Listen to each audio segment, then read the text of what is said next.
तकरीबन एक सदी से ज़्यादा हो चुका है, लेकिन आज तक लोग टाइटैनिक शिप को नहीं भूले।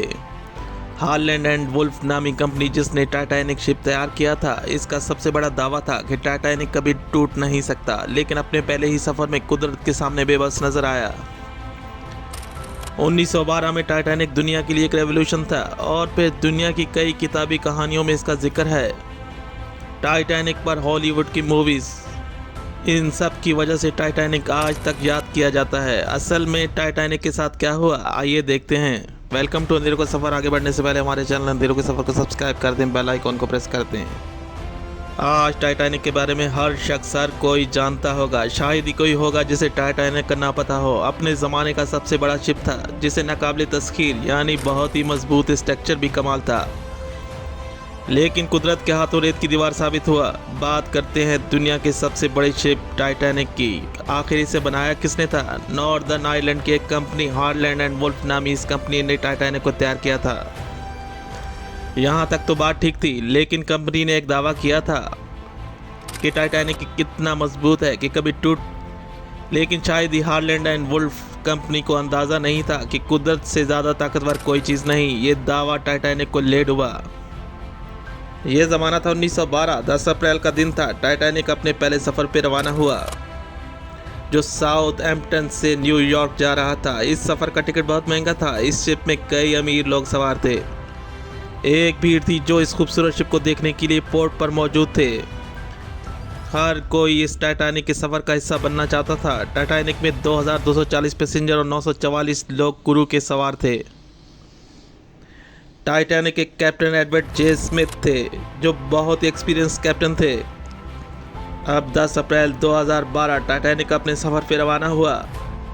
अटलांटिक ओशन के समुद्र में टाइटैनिक अपनी मंजिल न्यूयॉर्क के लिए रवाना था। 1912 में ऐसा नज़ारा कम ही देखने को मिला होगा, क्योंकि इस ज़माने का सबसे बड़ा पैसेंजर शिप था जिसमें दुनिया जहान की लग्जरी मौजूद थी। हर अखबार की हेडिंग में टाइटैनिक की खबर मौजूद थी, लेकिन जो आगे होने जा रहा था वो एक भयानक तारीख का हिस्सा था। 12 अप्रैल को तमाम शिप जो अटलांटिक ओशन में रवाना थे, इनके लिए वार्निंग अलर्ट भेजी जाती है कि इस रूट पर बर्फ़ के आइसबर्ग मौजूद हैं। लेकिन टाइटैनिक के कैप्टन ने यह वार्निंग अलर्ट अक्सर नज़रअंदाज कर दिया, क्योंकि टाइटैनिक के लिए कंपनी का दावा भी मौजूद था और कैप्टन को भी इस बात का यकीन था कि टाइटैनिक हर आइसबर्ग को क्रॉस कर सकता है। और फिर 13 अप्रैल को टाइटैनिक छोटे बड़े आइसबर्ग को चीरता हुआ अपनी मंजिल की तरफ जा रहा था। इस बीच 50 के करीब हाई अलर्ट्स मौजूद थे, लेकिन टाइटैनिक के कैप्टन ने इस खबर को नज़रअंदाज कर दिया और 41 किलोमीटर फी घंटे की स्पीड के साथ आगे जा रहे थे। टाइटैनिक के अंदर हुस्न सुरूर की महफिलें गर्म थी। हर कोई अपनी मस्ती में गुम था, अपने अंजाम से बेखबर था। और फिर 14 अप्रैल की रात 11:40 पर टाइटैनिक शिप के अंदर एक ज़ोरदार धमाका सुनाई देता है और शिप का अगला हिस्सा झुकने लगता है। हर तरफ अफरा तफरी थी, चीखो पुकार थी। पानी तेजी से शिप के अंदर दाखिल हो रहा था। सर्द तरीन मौसम था, समुद्र में बर्फ जमी हुई थी। कप्तान एडवर्ड इमरजेंसी के सिग्नल देते हैं, लेकिन सारी कोशिश बेकार साबित हुई। जो जिस तरफ था भाग रहा था। इमरजेंसी बोट को समुद्र में उतारा गया। कई बोट्स में ज़्यादा लोग थे और कई लोगों ने तो पानी में कूदकर अपनी जान बचाई।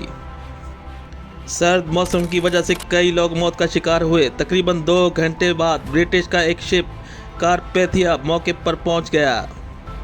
इस शिप ने बहुत अहम किरदार अदा किया, कई लोगों को जिंदा बचा लिया गया।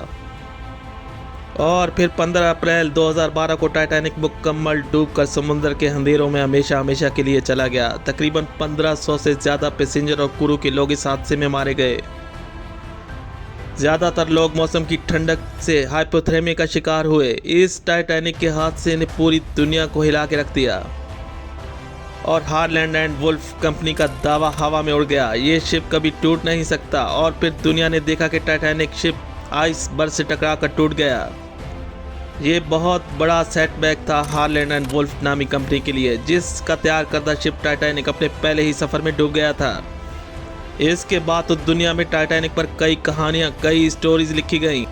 और फिर हॉलीवुड कहाँ पीछे रहने वाला था, पूरी की पूरी लव स्टोरी फिल्म ही बना डाली। टाइटैनिक हादसे को अफसानवी और मोहब्बत की कहानी बनाकर पेश किया गया। कई लिखारियों ने तो हादसे को अपनी किताबों में ऐसे बयान किया जैसे वहाँ ये मौजूद थे। और ये सिलसिला आज तक जारी है। असल में इस हादसे की वजह यह थी कि कप्तान एडवर्ड स्मिथ वार्निंग अलर्ट को सीरियस नहीं लिया जो दौरान सफ़र इन्हें मिली थी, और इसकी एक वजह यह भी थी कि इस शिप को अनब्रेकेबल समझकर कुदरत को अंडर एस्टिमेट किया गया। कोई चीज़ कितनी भी मजबूत क्यों ना हो, कुदरत के सामने बेबस है।